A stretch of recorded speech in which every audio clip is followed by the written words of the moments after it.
Welcome to the STARS program, seniors taking active roles in society. And now, here's your host, ANITA FINLEY.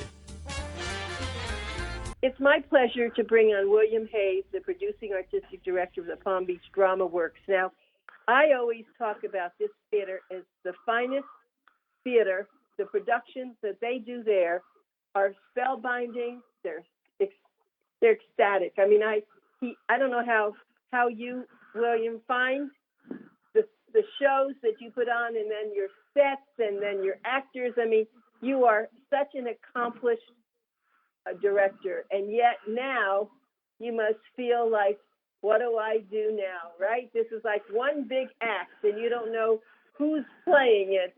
So why don't I'm going to be quiet, and I'm going to have you tell us what's going on and what's it like to be involved in the theater like you are now.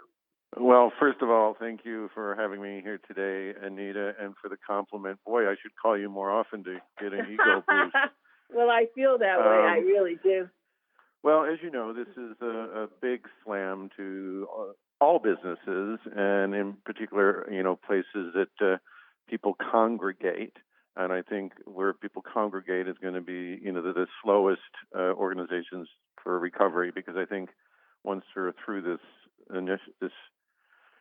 crisis, I think people are going to trickle back into society. And so what many artistic directors are working on right now, and myself included, are how do we turn this into an opportunity? And so that's how my mind works, is to determine how do I take this bad situation and really reevaluate the theater industry and turn this into an opportunity. And there's a lot of dialogue going on right now.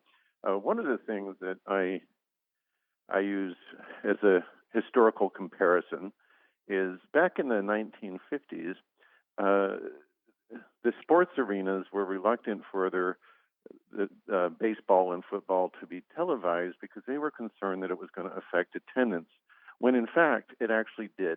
Attendance skyrocketed once they started televising games, because you are now exposing the sport to millions of people rather than hundreds of people and thousands of people.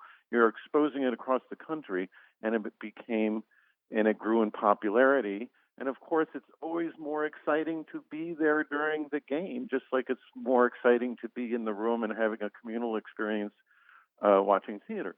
So I think we have an opportunity here to use the other mediums to expose people to theater. It's my plan, and we're negotiating with the various unions to have my next production. I'm going to do a professional video of it, and I know that's what I hope to do for the rest of the productions, that I can actually get it into people's homes, that they can do like a pay-per-view kind of situation through live streaming. So those are the kinds of things I'm working on to say theater is going to survive.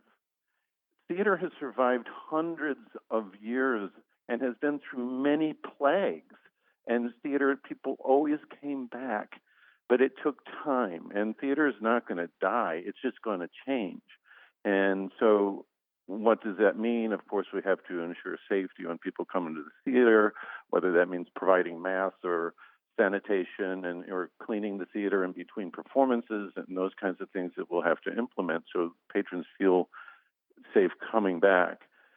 But as I said, I think they're going to trickle back to the theater. So I'm trying to be proactive to say, well, how can I deal with this that I can still be creating enough revenue to pay for the productions and make profit. So, and I think actually to expand the audience through live streaming and charging for that, and charging a nominal fee to watch it at home, but you'll pay more to be actually at the theater when it's live. But I think that could be extremely lucrative. As you were talking, I have to say, though, sorry to interrupt you, Lillian, but I have to tell you that it's brilliant, and I'll tell you why. Being a gerontologist and knowing there are a lot of elders who want very much to get to the theater. Sometimes they're lucky enough to get someone to drive them, but then they have to take their walker, they have to take things. If they could see the show, and it was as clear as you were saying, and they will pay if it's half.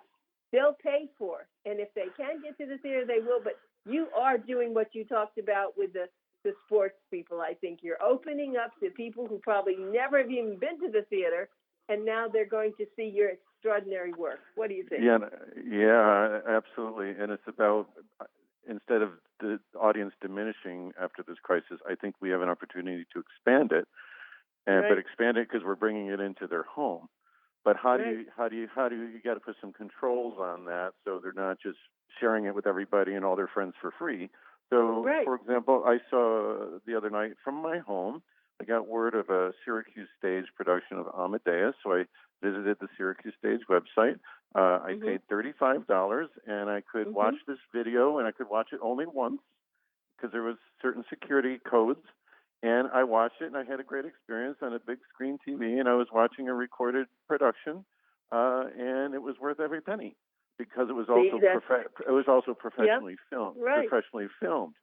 And so I think that could be extremely lucrative. However, it's very complicated because there's many unions involved. There's the Actors Union, there's the publishing company, there's debates between the Actors Union, the Stage Actors Union, and the Screen Actors Guild, and who has jurisdiction, and there's a lot of debating going on in the industry right now. So that's where I'm putting a lot of my energy because it's easier said than done, but I'm absolutely convinced that that's the direction this needs to go, and I think over time people are going to flock back to the theater. And I hopefully, if I'm doing this, the theater will gain popularity. And theater in general will gain popularity. As I said, when I compared it to what was going on in the 50s with sports. So it's a great example. And we just sent out a shout-out. I don't know if you're on the list and you get them. I hope you do, about Shakespeare during the pandemics. And it was a whole new, wonderful thing. If you haven't gotten it, I want to make sure that Dan sends that to you because it really showed that this has happened for centuries, things like this. But not in the theater necessarily. But this is like the fourth pandemic in our country since 1918, and people still people got back and functioned into society again. And this is the worst thing. I hope this is the worst thing I go through in my lifetime. But it's certainly. It's like going through a world war, I guess, and it affects all of us. Right, and now, William, people are at their computers writing more screenplays about this. You know that. I know, and they're going to be in my inbox. I've learned over the years that everybody is a playwright, and everybody thinks that they've written the next Pulitzer Prize-winning play. Right. And usually my computer inbox is full of the next Pulitzer Prize-winning play. Right. But I also want to share with your audiences, we were just getting ready to open our big musical, The Light in the Piazza, and we were about 80% ready to go. It was a very expensive, costly production. And when we had to temporarily shut down operations, I made the decision after talking to the cast that I said, I am not scrapping this production. I said, we kept in touch with all the actors, and I just said, I don't know when we're reopening, but when we reopen, we are reopening with Light in the Piazza. Whether it be next month or next year, we are opening the Light in the Piazza. And I also think that the first time out, patrons need a feel-good musical. And, because first of all, people will need it. And of course, The Light in the Piazza is a really strong, familiar title. And it's one of the shows that people were most excited about. So, darn it, I'm going to give it to them. I just don't know when. I just don't know when. Are you going to do it? But you're going to do it in live action, or are you going to see if you can work it out to send it to people's homes? I want to do both. I can't guarantee about getting it into their homes. I'm pretty determined to find a way.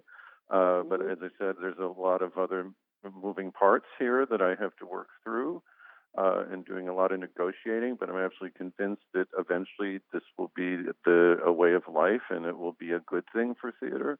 But I'm also going to, do a live production and welcome people back into the facility. As I said, I just don't know when that will be, because even when we get the green light, so to speak, to start going into the world, I think we all have to take it slow. And I don't think I would immediately open a show. I think I might open a show a month or two later, kind of thing. I'm hopeful to say the Light in the Piazza will go up in the fall. I don't think it's realistic to think we are going to be doing anything this summer, because this is going to none of us know how this is going to play out, but I think it's safe to say that we won't be operating this summer. So let me ask you a question. So if people come back, could they sit 2 seats or 3 seats away from each other, and you just have smaller? Would you? I'm sure I've thought of that, and I haven't gotten that far in the process yet. I have to.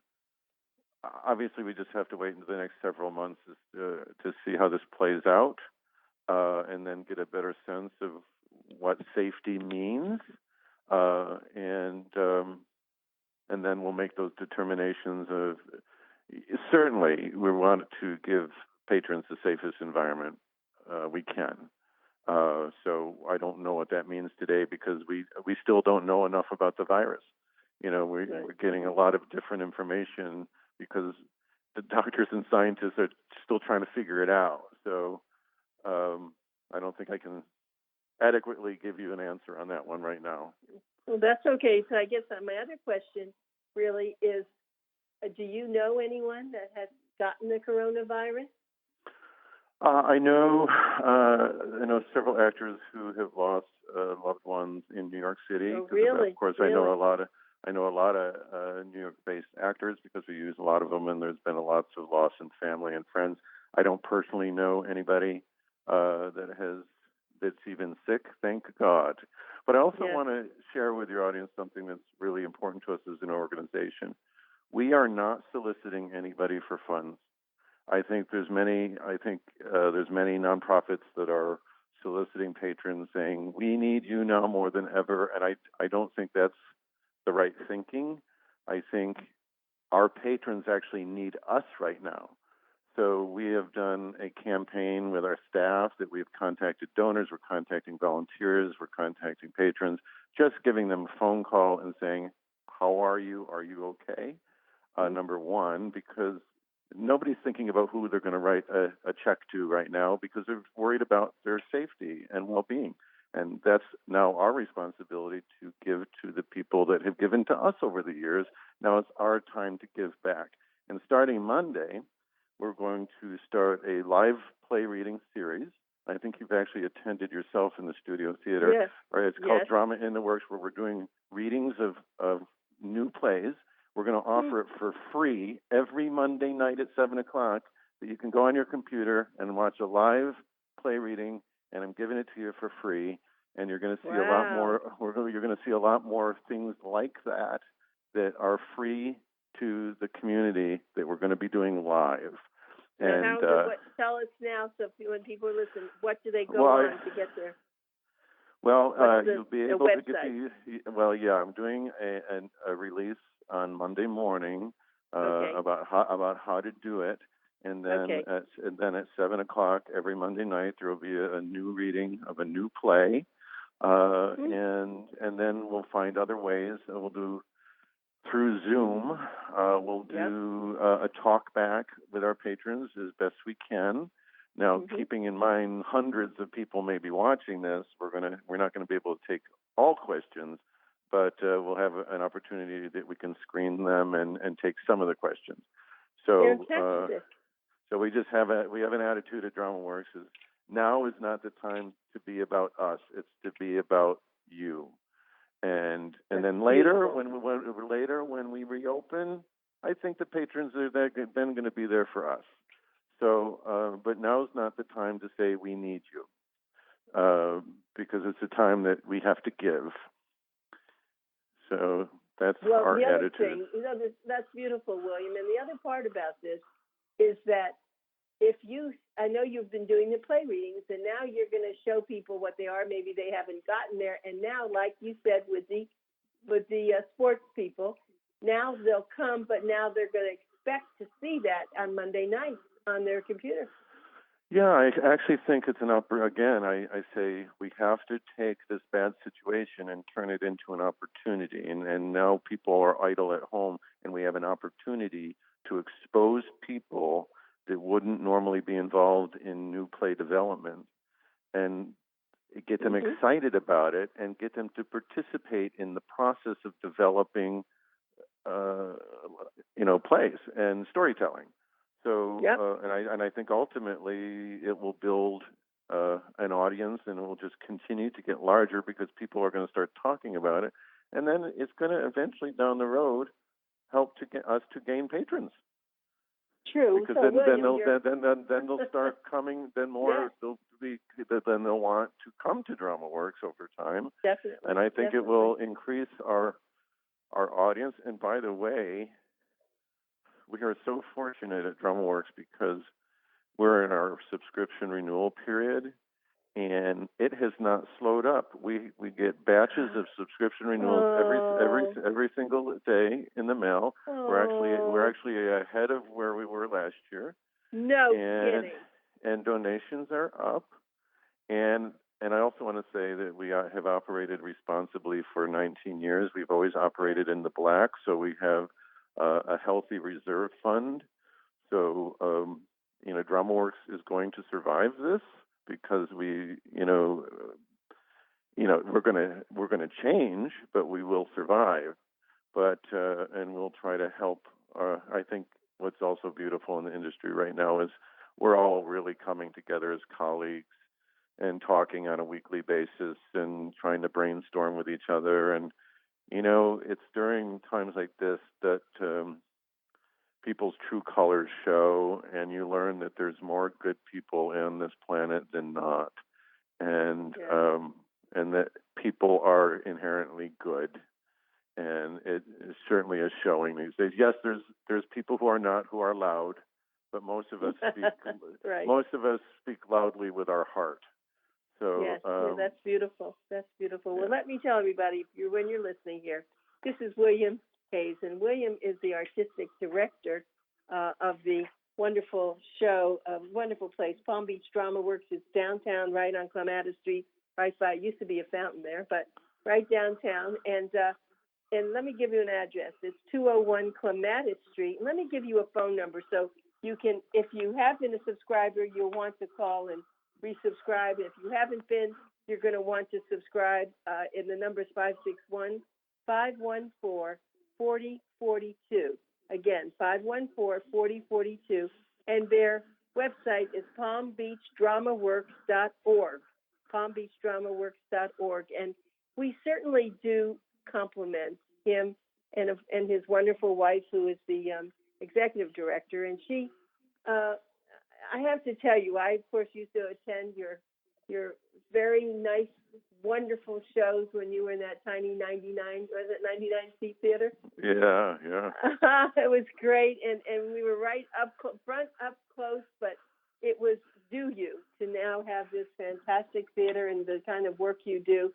So let's just give everybody, I just want you to hear William and hear what he's thinking about doing, and we're going to try to help you to get the word out on your Monday night when people can tune in and watch the play readings, because they're fun. That's but great. I have a question for you personally. Have you ever written a play? Oh, I have. I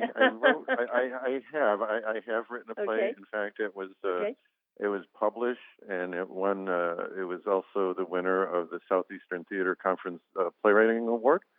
And it was called Going South with Phil and Margaret, and it was about an old couple that was traveling from upstate New York to move down to Florida, and all the various things they encountered along the way in other various states and communities, and the things that they were ignorant to, and they got and it exposed them to it. But I also recently wrote a play called Civil. And it's a play that takes place, because an amateur historian, and I used to be a Civil War reenactor when I was young, so I know a lot about the Civil War. So I wrote a play about a Southern and a Union soldier after the Battle of Chancellorsville that are both wounded and they're stuck in the woods together.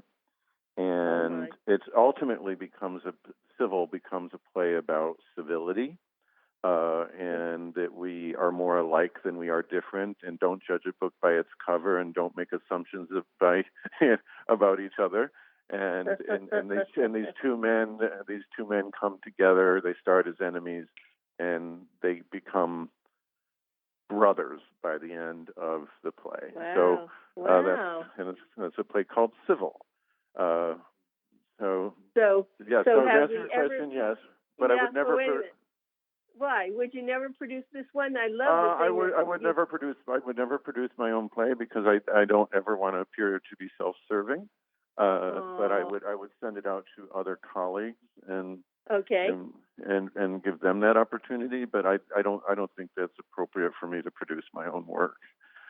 So that's just my personal beliefs. I understand. Okay, but it sounds like I like the one about the older couple traveling down to Florida. I think that would be a big hit.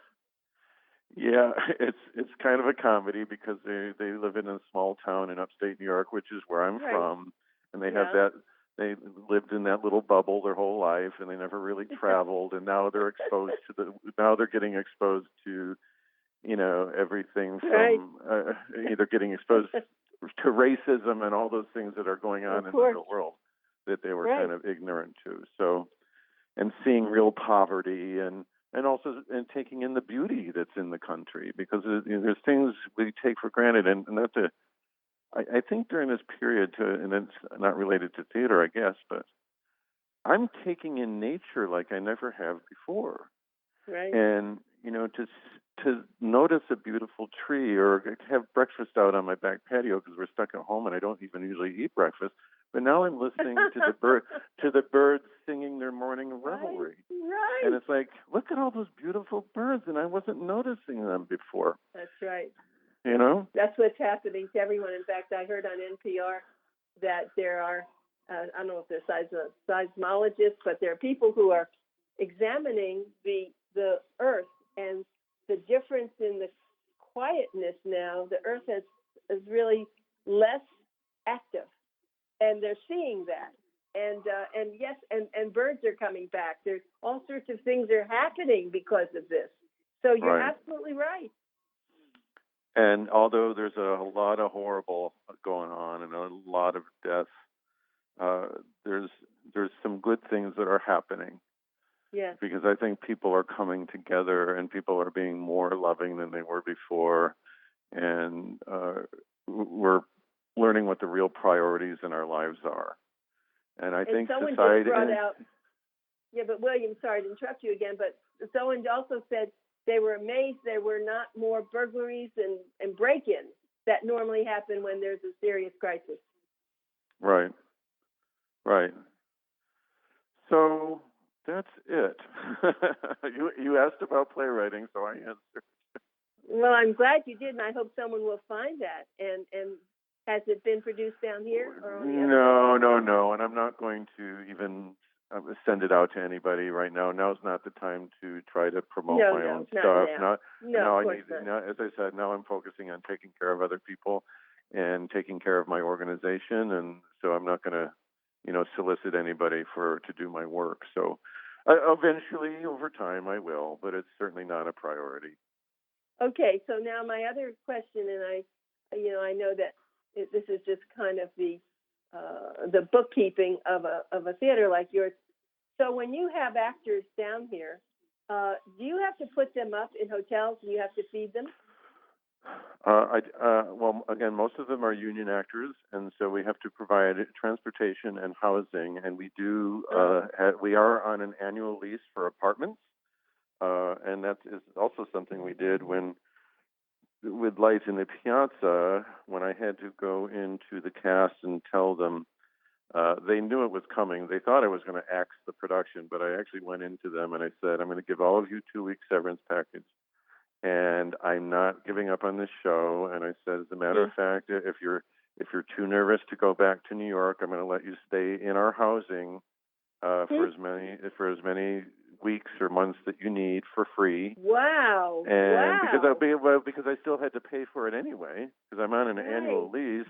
So why not try to be good to people and take care of people? Because that's what we're supposed to do as human beings. So I think that got me a long way with them. So they said they all promised that they were absolutely committed to coming back and doing the show whenever we were ready to go back into rehearsals. So, yeah. Absolutely. So wonderful of you. And before I let you go, I want to tell everybody that you're very brave, because many of the plays, shows that you put on are on the edge. And it's really, I love it. But there's some people say, why would he have done that? But you take big chances because you believe in things. And so you have a great philosophy. And that's why your theater does so well, because you don't let some little old person or someone says, I don't like that, I shouldn't have done it. You do it because you know it's the right thing for society. And I've always admired you for that, William. Well, I think it's hard. Thank you. I really appreciate you saying that. I think as a society, yes, we need entertainment to escape. But sometimes we need, theater is a powerful pulpit that you need to hold up. Yes. Sometimes it's important for society to hold up a mirror, and that's what plays do. But I'm also when I'm a very driven, and when I get set on an idea, I don't take no for an answer. And I live, and Benjamin Franklin once said, "Energy and persistence conquers all things." And that's what I live. That's what I live by, because it's like, if I decide I'm going to do something, I'm going to figure out how to do it. Good. So, I'm all there for you. And everyone, get on PalmBeachDramaworks.org and just watch out for what's going to come up. And thank you. I admire you so much, and your whole group, and your wife, and all the thank people you. that work there. And I thank you so much for your support. And I'm sending you hugs from a safe distance. Yes. Thank you so much. Thank you, Anita. Bye. Bye-bye.